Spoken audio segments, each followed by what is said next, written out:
Morning mga lods. Yan, day 6. So, dito na sila. Medyo marami sila ngayon. 6 ata sila. So, yeah. Kaya natin paano makakomplete sila for the day. Tara, let's go.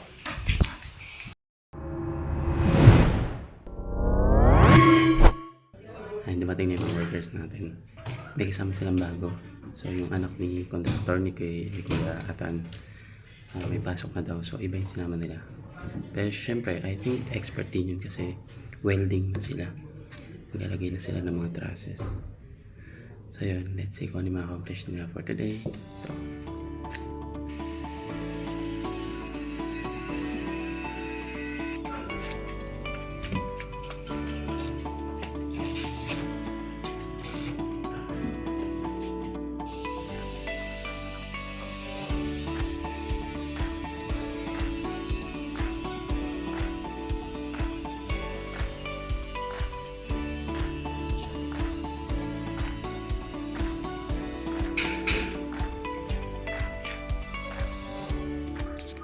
So yun,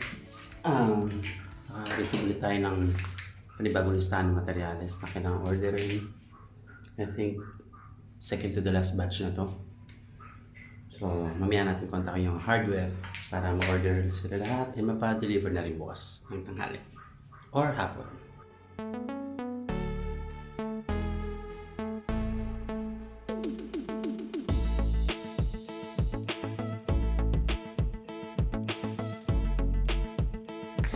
So yun, kuha ulit tayo ng gate pass material.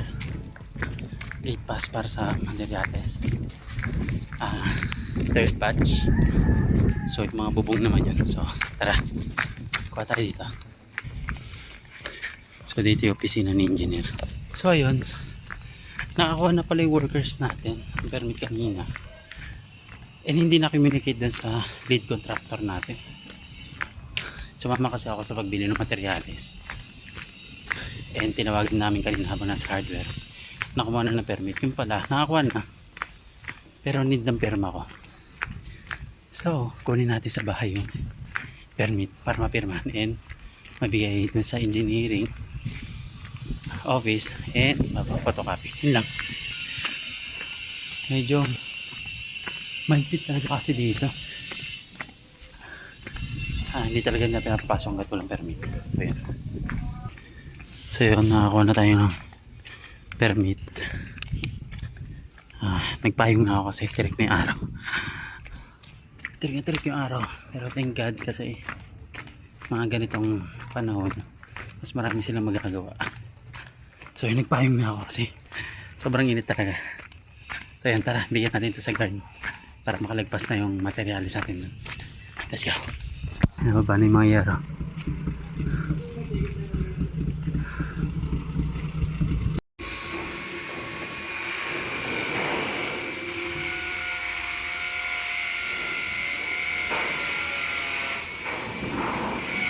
Sinasalpak na yero. Yan, nakabit na rin yung yero sa harap. So, tuloy-tuloy na yung gawa. Tuloy lang din yung magandang panahon. Thank you Lord sa magandang panahon.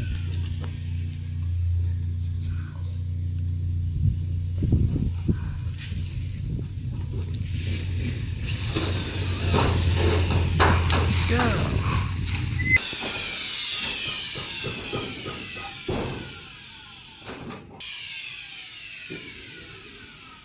Lapitan natin. Quick update lang muna tayo dito sa natapos nila for today. Day 6, no? Day 6 ng ating project to improve yung ating munting tahanan. So isa sa mga natapos nila ngayon, itong bubong. Yan, nakapag lagay na rin sila. Pati na rin dito sa likod. Yan, tara tignan natin.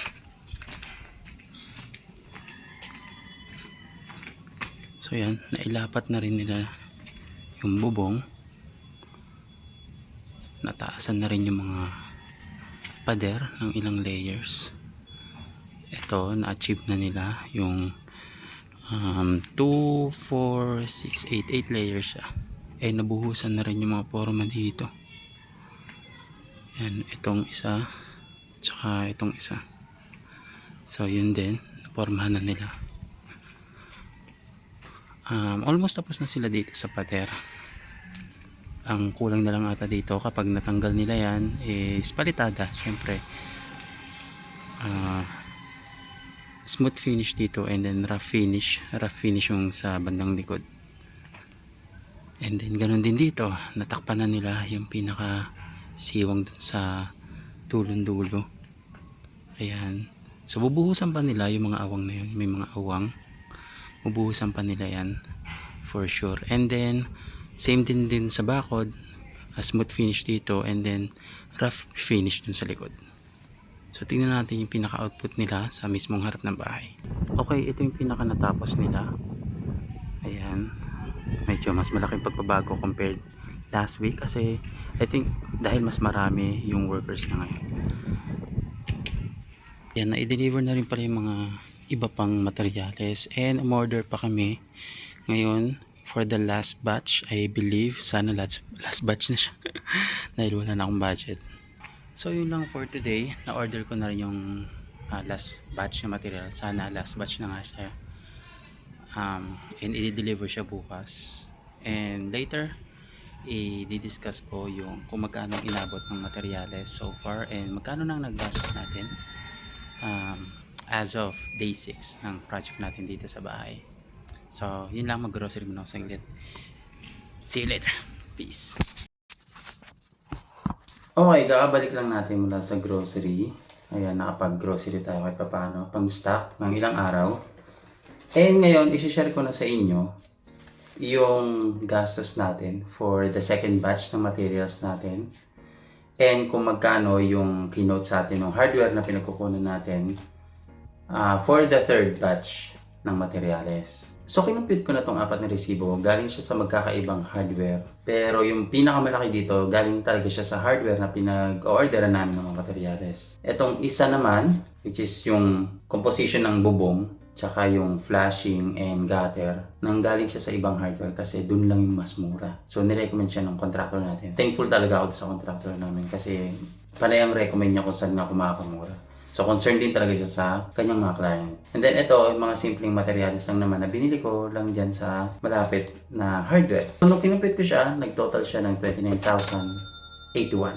So masakit kasi yung una talaga na materials na in-order namin for the second batch is nagkakalaga na siya ng 20,601. So nandito yung mga tubular na pinang forma or pinang pang-suporta dun sa bubong natin sa harap at likod ng bahay. And then yung pangalawa naman, yun nga sinabi ko kanina, yung yero, yung flashing at yung gutter. And then yung pangatlo is yung baby roller na hindi available. Yung baby roller and Nihon weld na welding rod na hindi available dun sa hardware na pinagkukunan namin. And itong simpleng I think faucet na ginamit ng mga workers natin as a source ng tubig. Nilagay namin siya dun sa pinakamalapit na pwesto na pwede nilang pagkuhaan ng tubig tuwing maghahalo sila ng semento. Which is mas napabilis yung paggawa nila, napabilis yung paghahalo, pagbubuhos ng semento dun sa ating bakod at sa ating mga poste. So for the third batch, binigyan na ako ng quote ng hardware na pinagkukunan natin mga materyales, which is 11,970. I think yun na yung second to the last or maybe last. Pero I think second to the last kasi yung harap ng pinto is ipapatiles pa natin and at the same time yung mga poste natin ipapatiles din natin siya. So I believe second to the last yung in-order natin kanina, which is i-deliver bukas at COD yung payment nun. And ang plano ko rin sa veranda natin yung malapit sa pinto, which is 2.5 meters yung lapad niya and 4 inches to 5 inches yung plano kong height niya. So elevated siya, elevated veranda siya. And plano ko siya ipa-tiles.